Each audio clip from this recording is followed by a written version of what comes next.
It's 4 o'clock in Los Angeles. It's 6 o'clock in Chicago and 7 p.m. in New York City. Hello, everybody. Welcome to What's the Buzz, America's Best Podcast. I'm your host, Angelo, the Mad Dog Scipio, joined as I am this week by the movie maker himself, Mr. Mike Messier. How are you, Michael? I'm doing great, Angelo. Good to be here.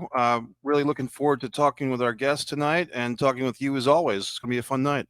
Beautiful. We have an amazing guest. Before I get to Sean Bailey, I want to say thank you to my amazing audience. Because of you, we picked up 2 more radio stations at Radio Q102 in Dublin, Ireland, just in time for St. Patty's Day, too, by the way. How about that? Day after St. Patty's Day. And Radio Paloma 97.5 in Kaiserslautern, Germany. Welcome. And we are brought to you tonight, as we are always, by manscaped.com. Tonight, a very special show, saluting the great one with one of the best. His name is Sean Bailey. He is a frequent guest here, returning this time to talk about the life, career, and magic that was Jackie Gleason. Sean, welcome, my friend. How are you? Well, I'm doing great. It's a pleasure to be here tonight. I love all the way out having there you in here. Germany and Ireland, traveling coast to coast all around the world too, huh?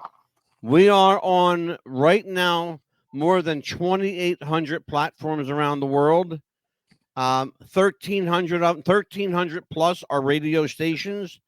The rest are broadcasting platforms. I'm grateful for that. I'm grateful to Pepsi and Manscaped.com for helping us out here in our advertising. They have been remarkably invaluable. They really, really have. Mike Messier is a big part of that. Mikey was the guy who got us Manscaped.com. Yes, I believe that's true. Thanks for remembering. And yeah, great company, great product. How can I and forget, brother? They're still with me. yeah, yeah. Absolutely. We are we're going to talk about an enigmatic guy tonight. He's really kind of an enigma in certain ways, Sean. But before we talk about, how Jackie Gleason came into your life, let me just give everybody a little heads up here. We're talking about the extraordinary life of Jackie Gleason. If you don't know, if you're just a little too young to know who he is, thank goodness we got this thing called the computer, and you can find everything out you need to know.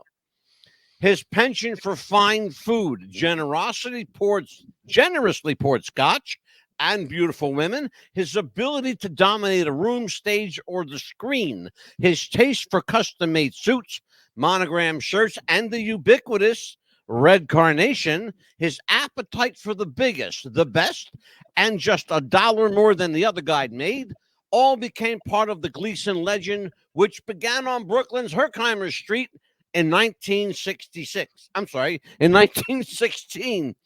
I'm looking at something here that says 1966. During the 1950s and 60s, Gleason recorded 43 albums of music, wrote the theme songs for both of his principal TV shows, The Honeymooners and The Jackie Gleason Show, and built a round UFO house in Peekskill, New York, starred in 9 films, garnered an Oscar nomination for The Hustler. He won a Broadway Tony Award performance as Uncle Sid in Take Me Along. Were that not enough? He hosted more than 30 plus television specials from 1962 to 1976.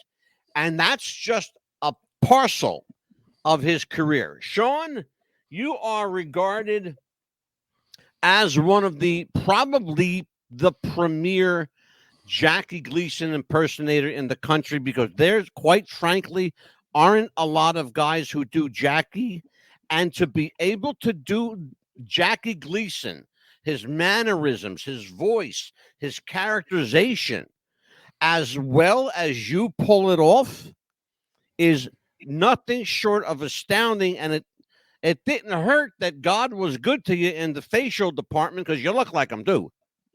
Well, I appreciate all the kind words there. It's just when you see Jackie and you just immortalize him, and it's like you got to just keep that legacy growing.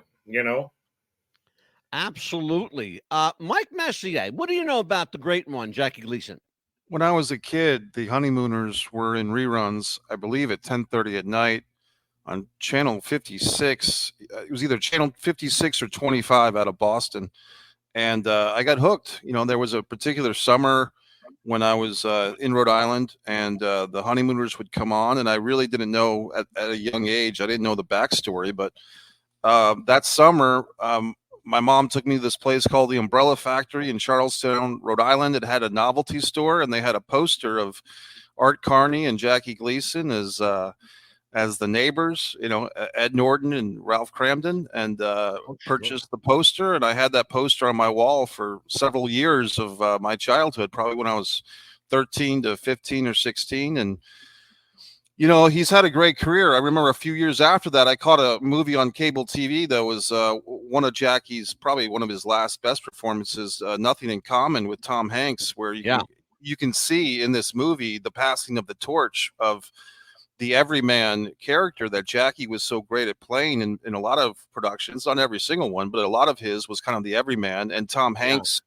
kind of did that for a while, the everyman, and seeing these two guys work together before Hanks was Tom Hanks with a capital T and a capital H, you can really see that honor of this acting greatness being passed in that movie. And then just last night, in order to kind of rev up for this show, I watched a classic that I had never seen before, Requiem for a Heavyweight, and I knew that boxing was a backdrop, and that Jackie Gleason played the boxing promoter, managed the Anthony Quinn character, and Muhammad Ali has a cameo in this movie, and Mickey Rooney's the trainer, and oh my goodness. And I did not know that our pro wrestling would be in this movie or how it would be portrayed with the champion. But I'm telling you, I mean, this guy, like you said, we can't escape it, Mike. We can't escape it. Yeah. But I mean, you talk about the Mount Rushmore of television, at least for the United States. For sure. I mean, you'd have Jackie, Milton Berle, Johnny Carson, and I don't know who the fourth spot would be, but I mean, Jackie would be on that Mount Rushmore by all means. It's interesting that you mentioned both of those names, Mike. Sean, let's go back to the beginning. In your life, how did Jackie Gleason enter the life of Sean Bailey? For me, I had seen the Honeymooners, but didn't pay a whole lot of attention to it. Just it was amusing. It was funny, and Jackie just when he was on screen, he owned the screen. He owned the audience. Everything was just perfectly centered around him in that universe. Then probably the thing that just really jumped out was Smokey and the Bandit. And then it's like, wait a minute, this is the same guy, in both these characters, and they're total different characters. So that just brings it out even more of his ability. So for me, I would go back to Honeymooners opening the door, and then Smokey and the Bandit just knocking the door down. I became aware of Jackie Gleason very, very young in life. It's no secret; everybody knows I'm pushing 65 here in about 2 months or so. A little longer than 2.5 months. So I have a few years on at least Mikey. I got a little bit of time on Mikey. I'm probably maybe around your age, Sean, or if you tell me I'm older, I'm a little bit younger. I get to play an older guy. I was going to say, if you tell me you're younger than me, I'm going to smack you. But yeah, I've been around a little bit. But I remember the Honeymooners.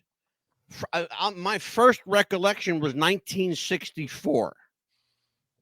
1964 was the first time I became aware of the Honeymooners, and that was in syndication. Yeah. And people don't realize that he only did, oh my God, I think there were only 39 original episodes, Sean. That's right.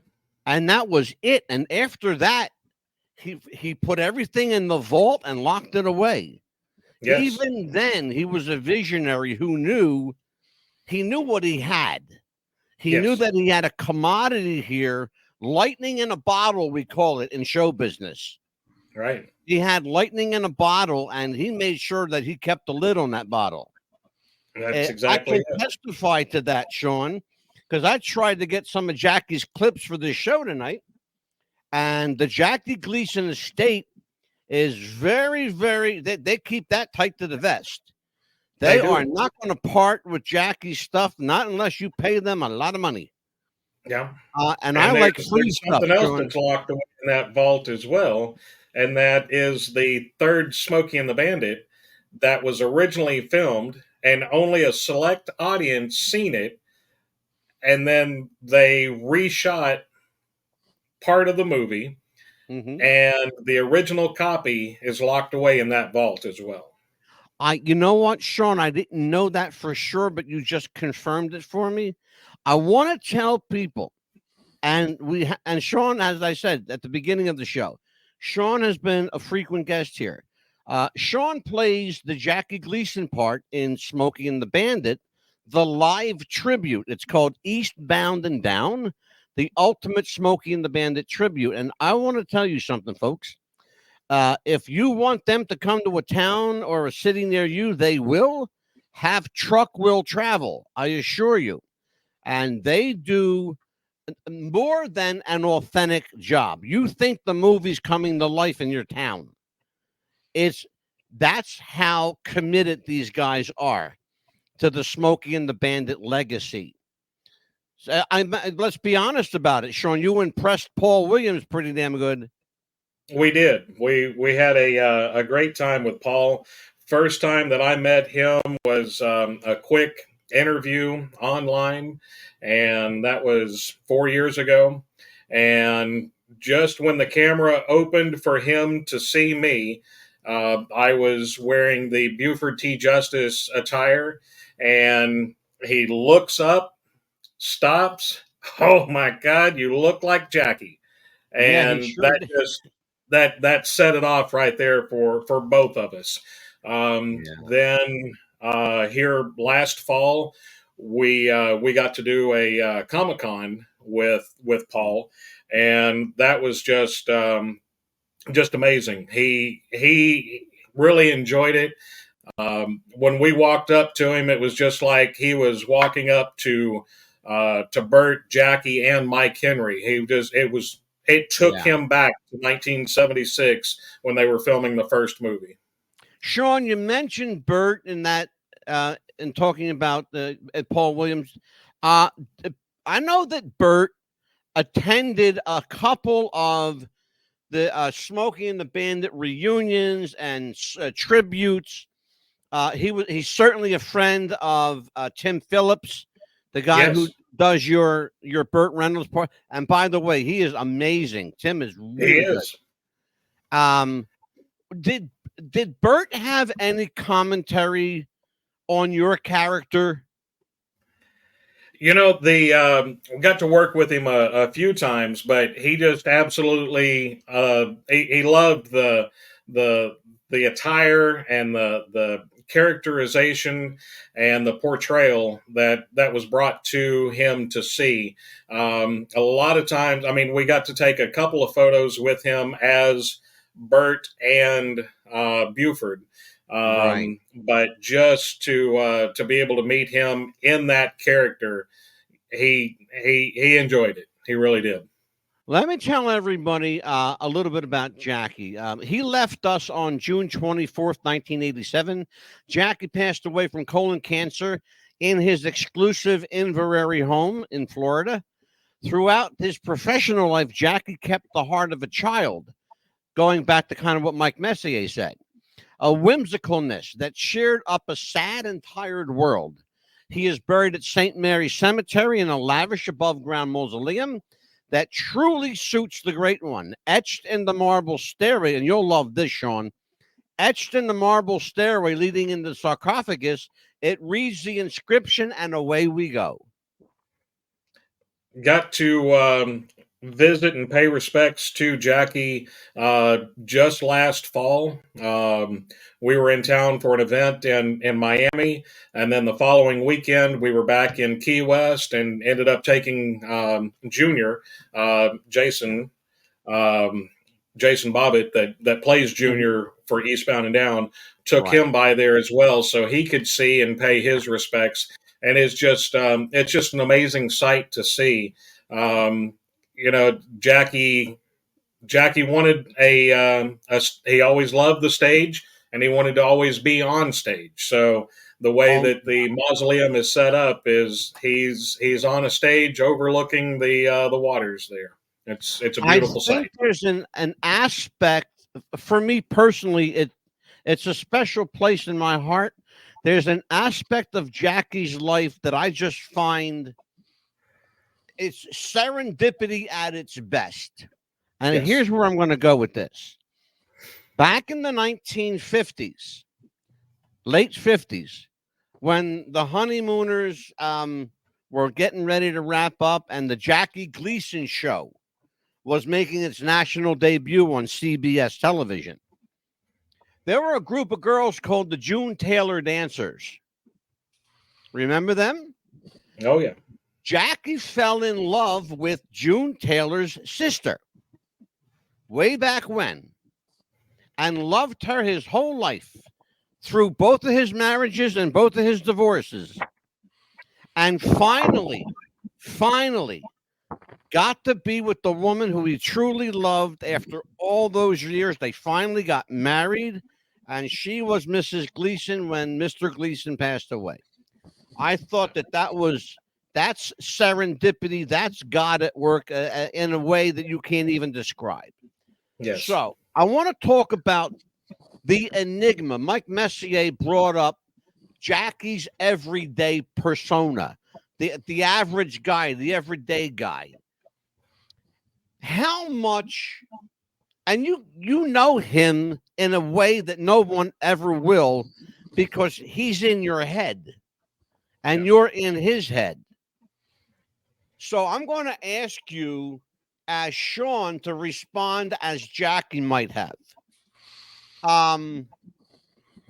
What's the difference between Jackie and Ralph?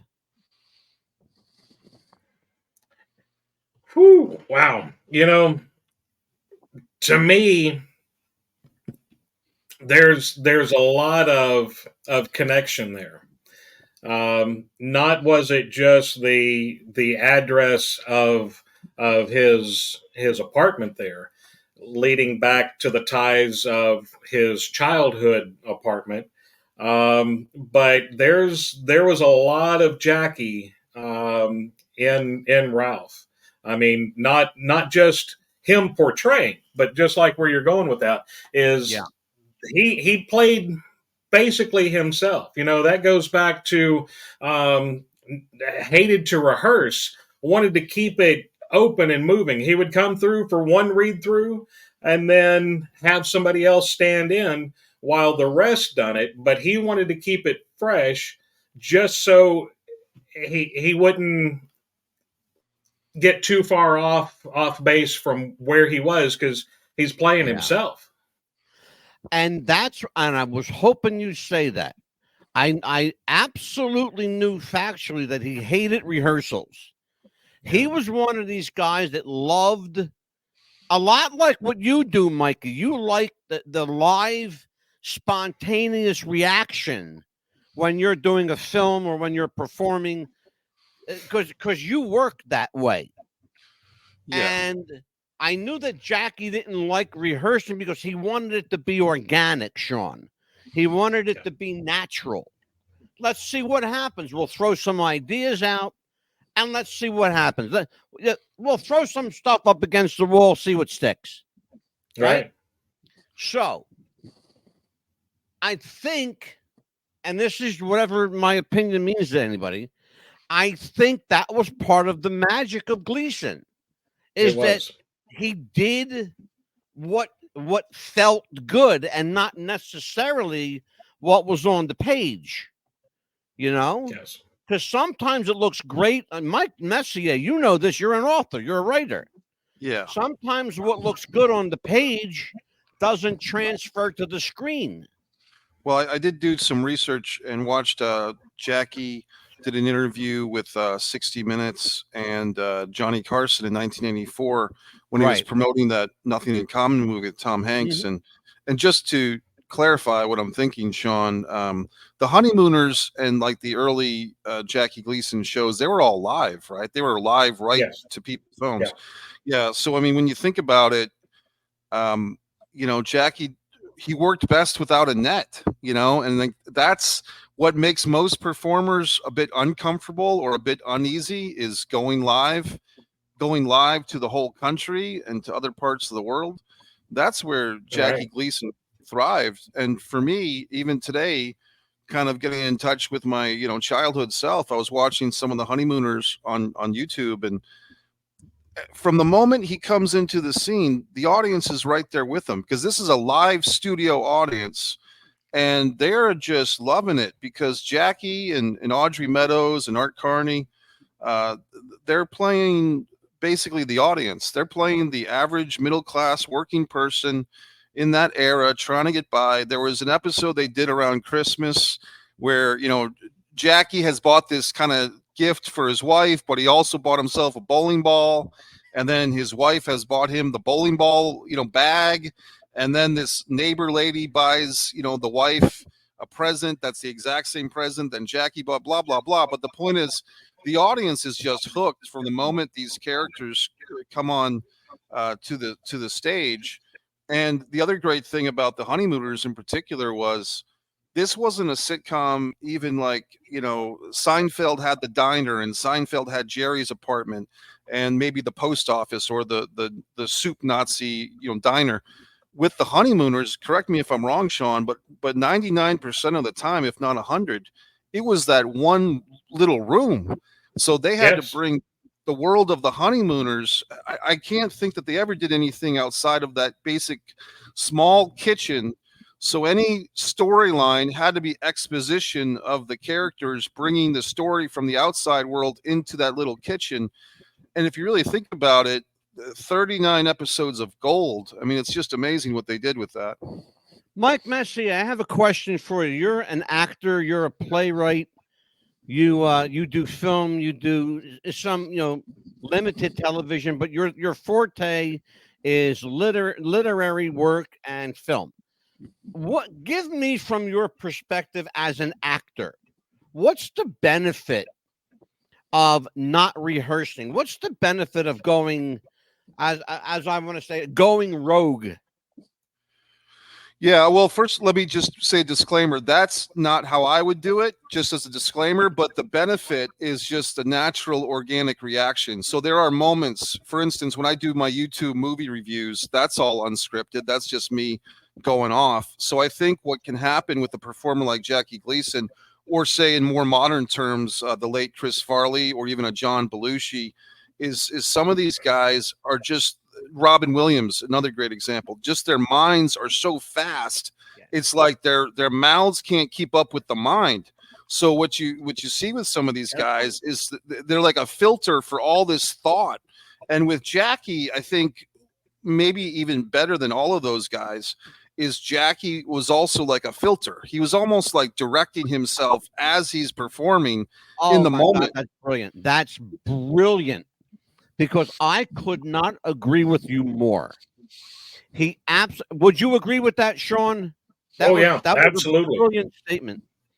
Do me a favor, Sean. Elaborate upon that from your perspective.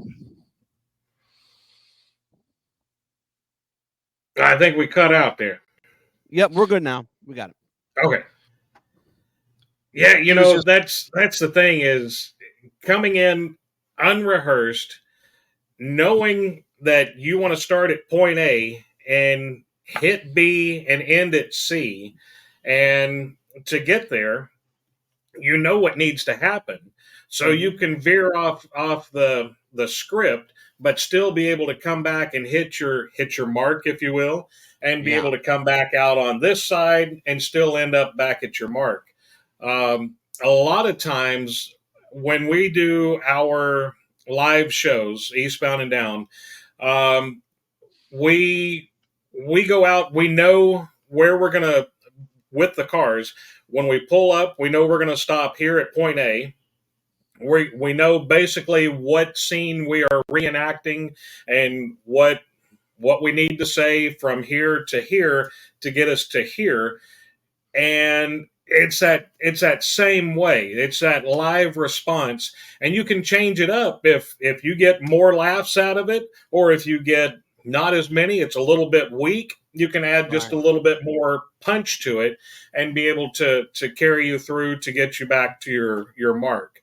I see a lot of that with the Honeymooners, since it was filmed live.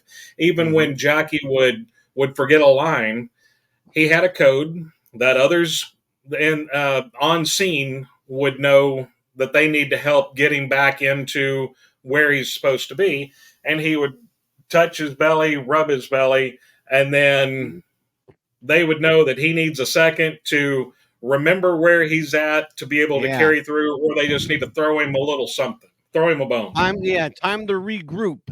There was, and Sean, I know you'll remember this. I know for sure you'll remember this. Jackie had a scene, and it was live. He had a scene with Art Carney.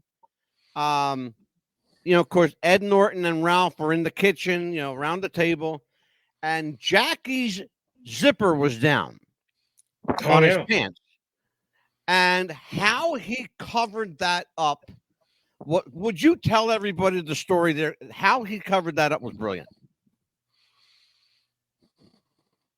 I remember bits and pieces of it. I know that he walked around the set, adjusted, got it all zipped up, and went right back into scene. That's exactly what he did. Yeah, it was flawless, without missing a beat. Yeah, it was flawless. He had a great eye for discovering talent.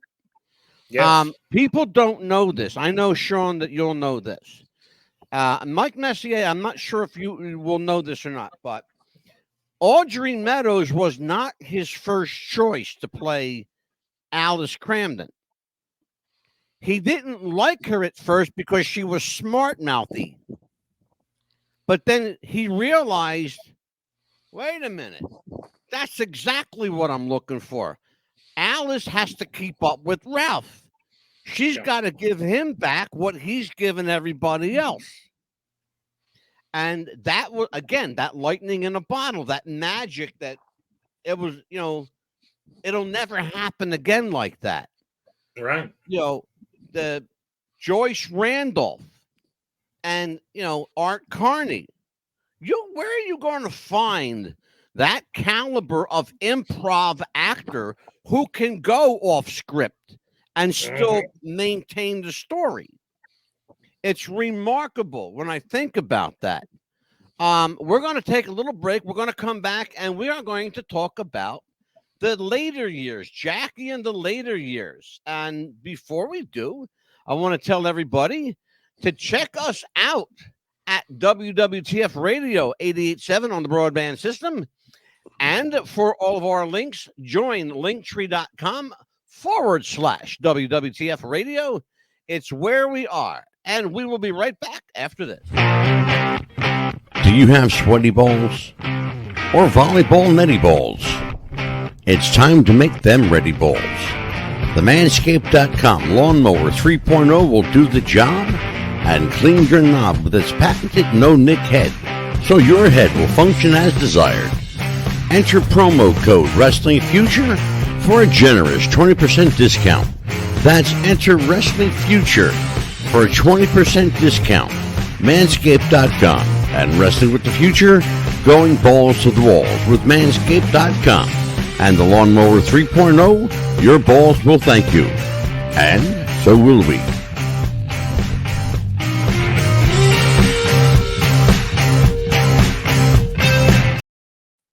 We are back with What's the Buzz, America's Best Popcast tonight, remembering Jackie Gleason with the premier Jackie Gleason tribute artist in the country, Mr. Sean Bailey, and Mike the Movie Maker Messier. You can find Mikey at MikeMessier.com.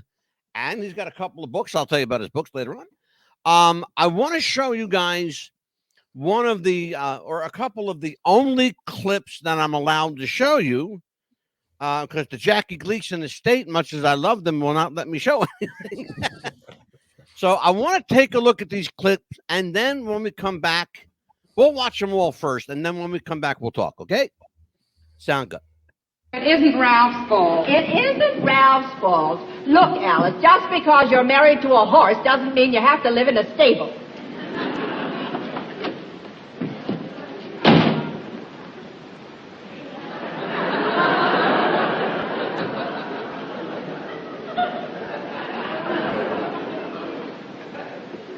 What is she doing here?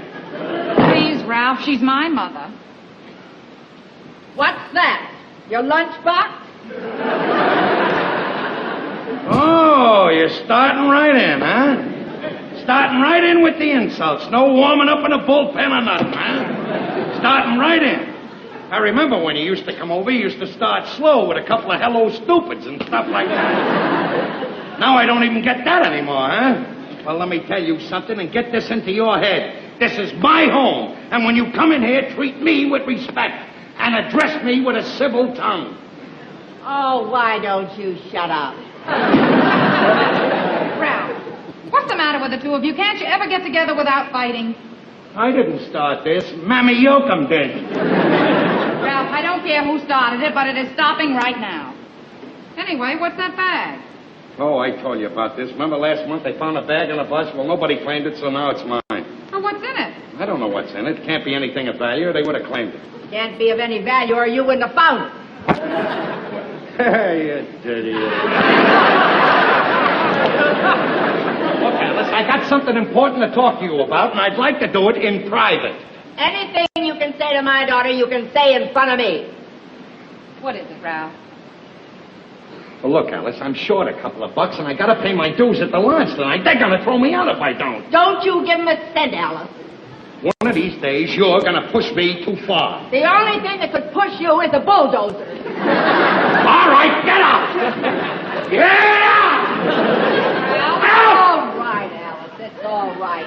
I have to be going anyway. You were going anyway. Whether you were going anyway or any other way, I'm throwing you out anyway. There isn't room in this place for you and me. There isn't room in this place for you and anybody. Out! And to think that you gave up a good job in the laundry for this. Do something. Together we can lick the world. I know. Come on, Maxwell. It's almost time for retreat. I'll be with you in a moment.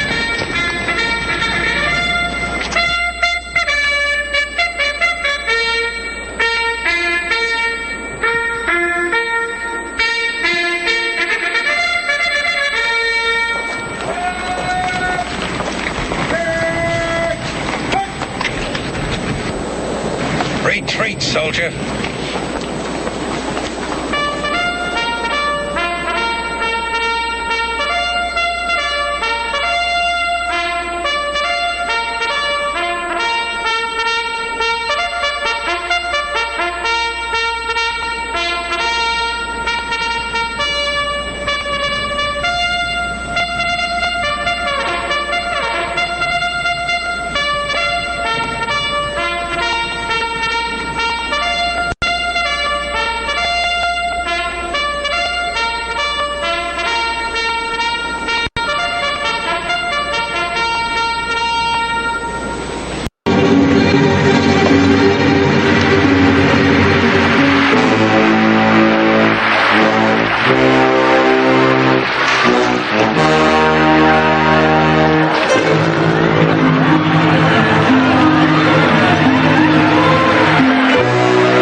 I know you're out there.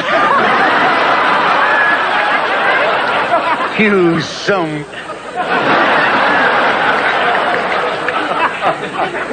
You embarrassed me. You made a fool out of me and out of my son, Junior, that twit. You've been running away, and I've been following you. I'm gonna catch you. And when I catch you, I'm gonna put you behind bars for the rest of your life. And then when you die, I'm gonna put you in a box.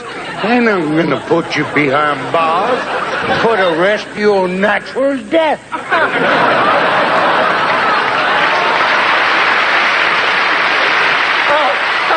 Now, when I leave here, I'm gonna get in my car, and I'll be in hot pursuit. You some.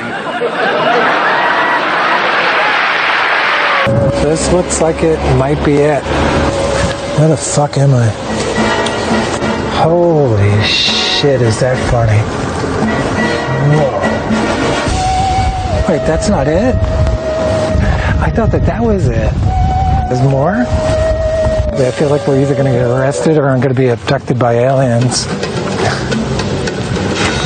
Holy shit, what an amazing place. I'm about to go knock on the door to see if I could get permission to either see it or get on the property. It's Jackie Gleason's house. How fucking weird is this?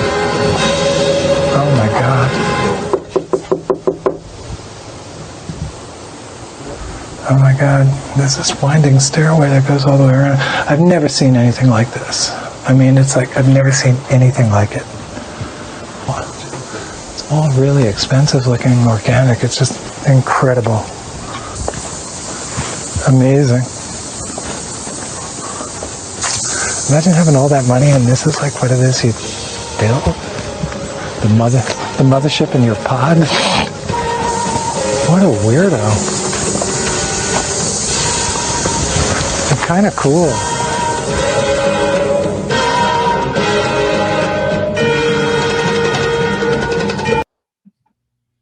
Okay, we saw a hilarious clip from the Honeymooners. We saw a serious clip from a military. Jackie played a military individual.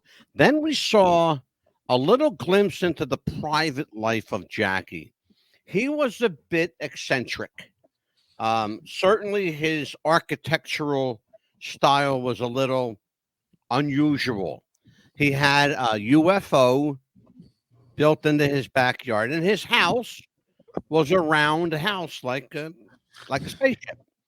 Sean, that's the UFO house that everybody makes such a big deal out of. Are you disappointed by the scope of it? I thought it was fascinating to me.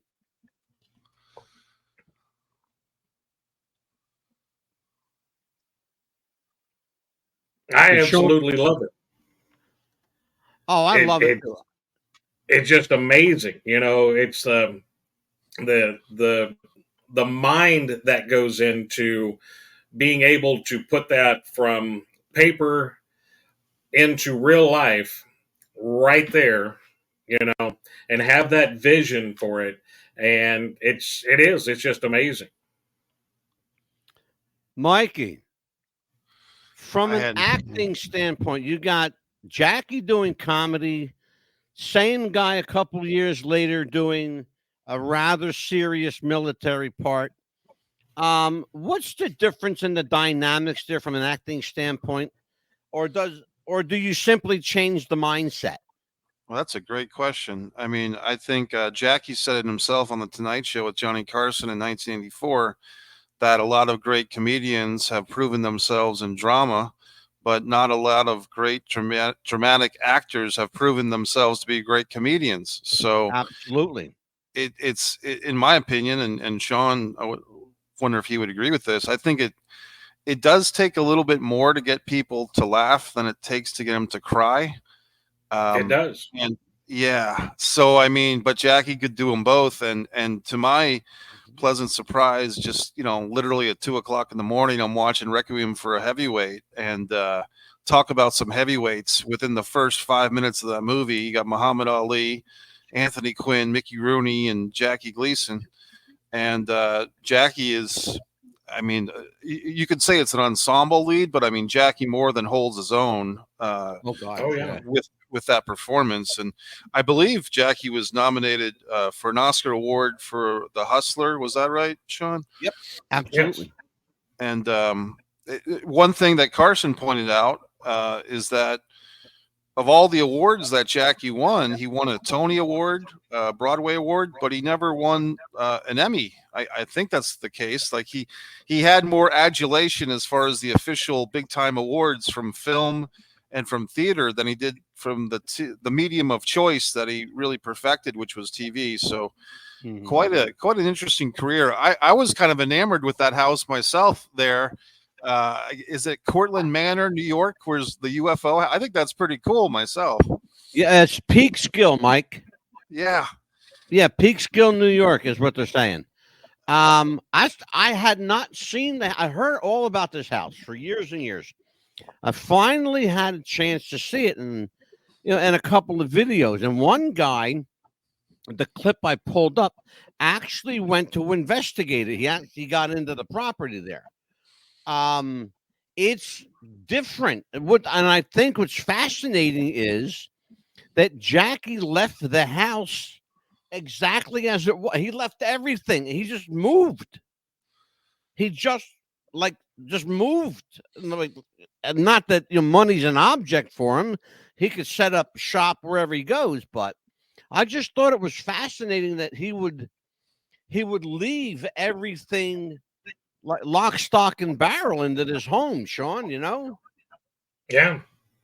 It kind of goes back to the night that he had with Richard Nixon for their little outing. It really is. For those people who don't know, I'll tell you the story. This was 1959, and several years after the Roswell, New Mexico alleged saucer crash in Roswell, the desert of Roswell. Jackie and Richard Nixon were very dear friends, and Richard Nixon, who would become president later on, he knew that there were bodies, and he said to Jackie, we have bodies. I've seen them. You want to go see them? And he said, well, yeah, hell yeah, I want to go see them. The next day, Nixon shows up with his Secret Service entourage. He's vice president of the United States at this point, 1959. And so they go to Taos, New Mexico. And there's an Air Force base there in Taos, New Mexico. And it's very close to White Sands. If you guys know where White Sands, New Mexico is. Big military installation. Still is today. And President Nixon proceeds to show Jackie Gleason the bodies of 3 purported dead aliens on ice. It affected Jackie so significantly. From that point forward, he was fascinated by the otherworldly, by UFOs, by space technology. He couldn't get enough of it, to the point where he actually built his home in the shape of a flying saucer, for lack of a better word, and put a smaller guest house in the shape of a flying saucer. That little saucer-like building you saw, that was the guest house. Yes. It paled, of course, in comparison to the big house, the main house. But I think, Sean, you're right. When you have that kind of inquisitiveness, then your mind works in that direction. No level of satisfaction is ever really enough. And I think, and Mike, you saw the interview he did with Morley Safer. And I know, Sean, that you did. one of the things that I always refer to, he did that interview with Morley Safer like he knew it was going to be his last. Because I think he knew. He did. I think he knew something, Sean, that he wasn't telling anybody. Yeah. He was, but at the same point in his life, he's doing Nothing in Common with Tom Hanks. He did The Toy with Richard Pryor. He, of course, did, the Smokey and the Bandit series, and a couple of other. He actually did an independent film in there, too. But he did 9 films. The majority of his films, people don't realize this, the majority of his films were after 1970. Yeah. He did some of his best work later in life. It's sad, though, to think that all he wanted to do was drink and play golf. And I want you to comment on that part of the later years of Jackie Gleason. You're a guy who knows him in a way that we can't. It goes back. You touched on the drinking and the golf. When he was drinking, he would never miss a show. He would never be late. He was still on time for everything. Go back to 76 when Smokey and the Bandit was being filmed. They had a delay. Gleason's on set, ready to go, and they have a problem with cameras. So he said they come over and apologized. We apologize, Mr. Gleason. We're having some problems here, technical issues. We will get it taken care of. Sorry for the delay. Being very apologetic to the great one. So he says, no problem. I'll just have a hamburger every 15 minutes that we have to wait. So his scotch was a hamburger. So he's sitting there on set, calls for a hamburger. Mal brings him a hamburger. He drinks it down. Mm-hmm. There's another delay. 15 minutes later, another hamburger, drinks it down. Finally, when they're ready to film the scene, Jackie's feeling pretty good, Yeah, I'm sure. So they set up the cameras, and this needs to be in one take because that's all they're going to get out of him.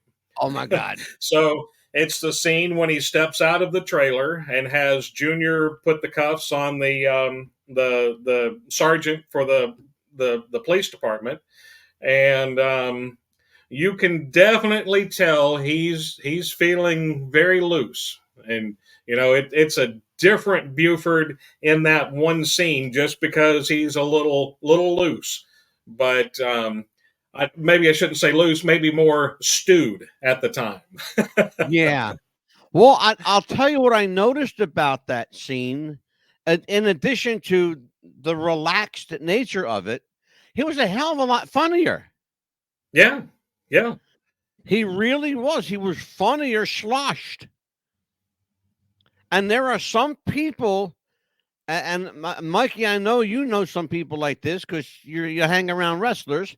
And I know, Sean, that you know people like this because you work around tribute artists. Oh, yeah. But some of these guys work better when they got a couple of 2 or 3 drinks in them. Yeah, just to loosen the screws up just a little bit to give you a little flexibility there. Let's talk about that. How limber do you have to get to play Jackie? I don't know if we need to go into that because there's a lot of car driving involved with what we do. I hear you, my friend. I hear you. I'll tell you what. This has been an amazing show tonight, Sean. I want you to talk a little bit about Eastbound and Down for people who have never experienced Buford T. Justice live and in person. Give people an idea, including my friend Mike Messier. Give everybody an idea of what Eastbound and Down is, and what they can expect if they ever see this show live in their town. Eastbound and Down is the ultimate Smokey and the Bandit tribute. We have the Trans Am, the Buford Sheriff Hardtop, and we recently added the Chop Top Buford car, where it loses the top, the door, and the trunk lid quarter panel. As the Le Mans is seen in the very last scene of the movie before the wheel comes off, that is that car. So we've got that. We've got a Georgia Trooper car, and we've got a few Snowman semis throughout the United States that we use.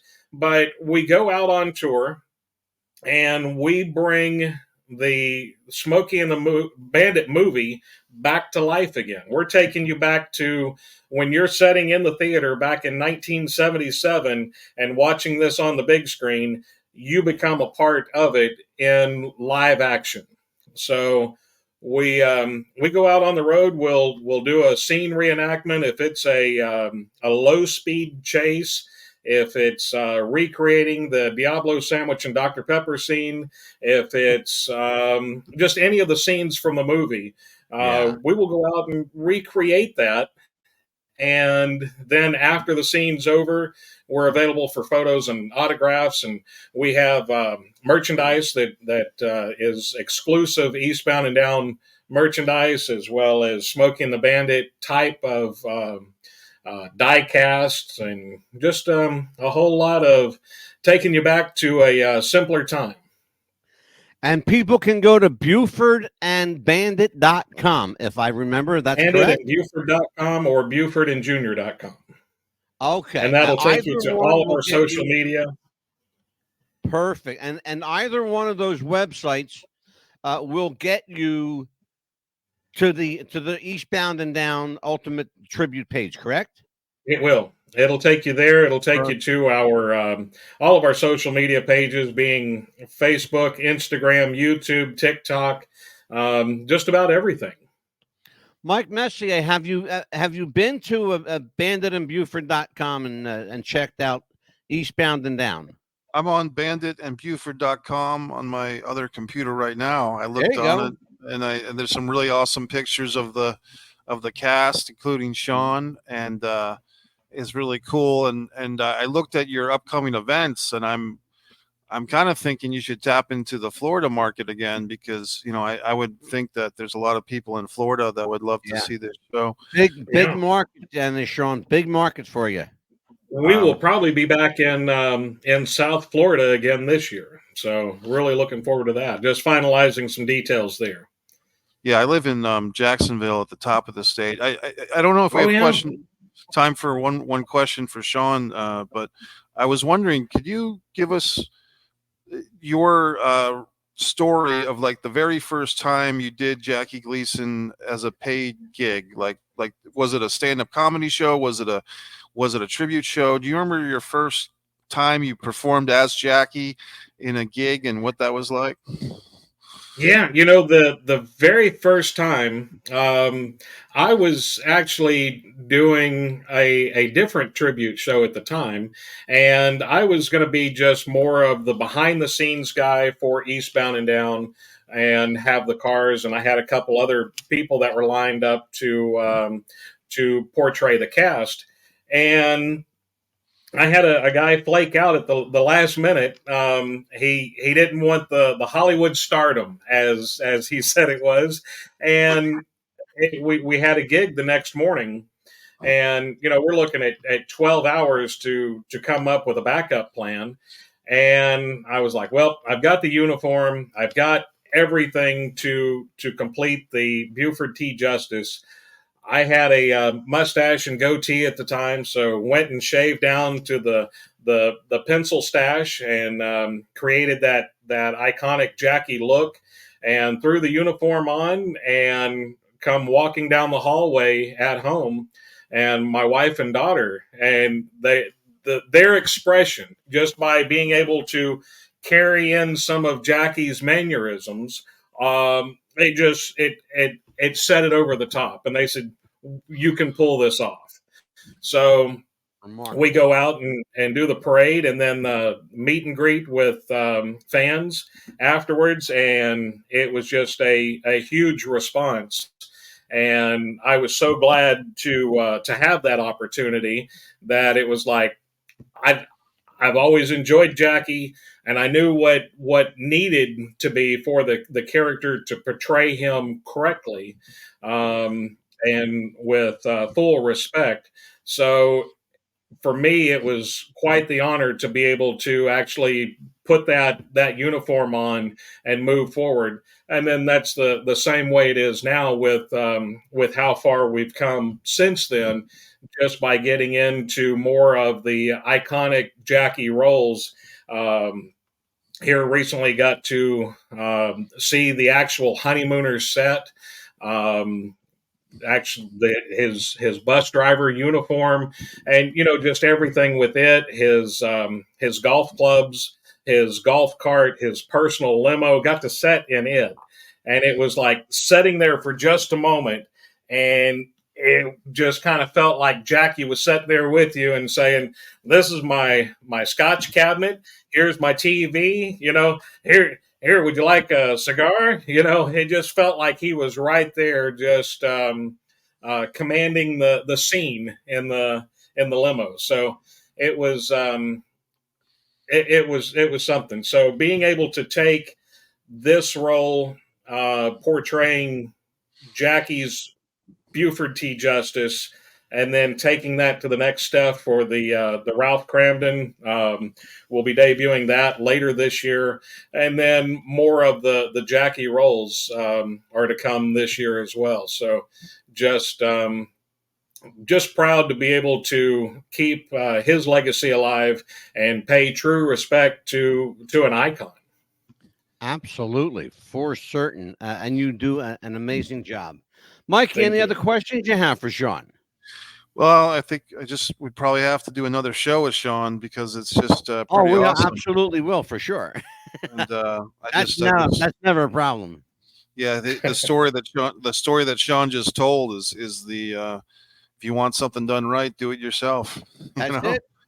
And that's what Jackie did. That's Yeah. the essence of Jackie Gleason. Right. That's really the essence of who Jackie was. If you want it done right, do it yourself. And it's that simple. It really, I wish it were, complicated and deep and heady, but no, it's really not. Because Jackie wasn't a deep, heady guy. He was like, here I am. This is what you see is what you get, I guess I'm not sure what the time limit is, but for the Honeymooners show, I guess looking forward to that. Are you going to have like the 4 characters? Are you going to have the 2 actresses? And because you don't really have the cars, is it? I guess I'm just asking what's the difference, or maybe that show production wise would be a bit easier because if it's more about the 4 main characters and not having a bunch of vehicles, maybe that's even easier to take on the road and go to different states and stuff, I would guess. It will be. It's the way that we're kind of looking at it is to be able to come in and on it maybe over a 2-night period, but on night 1 or a 2-day event, but day 1 would be the experience. So going through paying tribute to all of the Jackie iconic characters, and then moving on to the next day of the Eastbound and Down show. So we've got a lot of things that are coming together. So that is one of the big things right there. I saved some fascinating news for the end of the show, and I've been holding on to this for a little bit. The original Honeymooners set, the entire original Honeymooners set, lives and resides right here in the great state of New Jersey, in Edison, New Jersey. And I'm fortunate enough to know the guy who owns it. And he is a huge collector of movie memorabilia and television shows from, listen to this one, very specific, television shows from 1952 to 1967. What, very odd, but from 52 to 67. That's all he collects in television. But he's got the original Batman. Like there were 5 Batman cars made by the guy. I forget his name anyway. but he's got one of the 5 original Batman cards. He also has the Bat Cycle that they used in the latest one, Mike Messier. The one that cycle with the giant wheels on it. I think I know what you're talking about. You know what I'm talking about? I think it looked like a motorcycle, but it was a car that transformed into a motorcycle in the film. It was the car broke away and became a giant motorcycle. Okay. Essentially, a car with 2 wheels is what it was. Right. See, I don't go to the movies like Mike Messier does. He's got the movies every night. Okay, every night, because he's got unlimited wealth. He can do that, you know. Yeah. Either that, or you get free tickets. You know, the girl behind the box office. I don't know. I'll tell you what. Join us each and every Monday, Tuesday, and Wednesday. Soon to go 5 nights a week. Monday, Tuesday, and Wednesday on What's the Buzz, America's Best Podcast for Mike Messier. You can find him at MikeMessier.com. Where are you, Mikey? Here it is. Hot damn, I found you, Mike. MikeMessier.com. Thanks, Angela. And Sean Bailey. You can find Sean Bailey at Eastbound and Down, the ultimate Smokey and the Bandit tribute. And that's banditandbuford.com or BufordandJunior.com, right? That is correct. There you go. And you know where you can find me. I'm here every night. You know, I'm hanging out. I am the Mad Dog on behalf of Sean Bailey, on behalf of Mike, the Movie Maker Messier. Take care, everybody. We'll see you tomorrow night, 7 p.m. East Coast time. Good night. God bless. Bye-bye.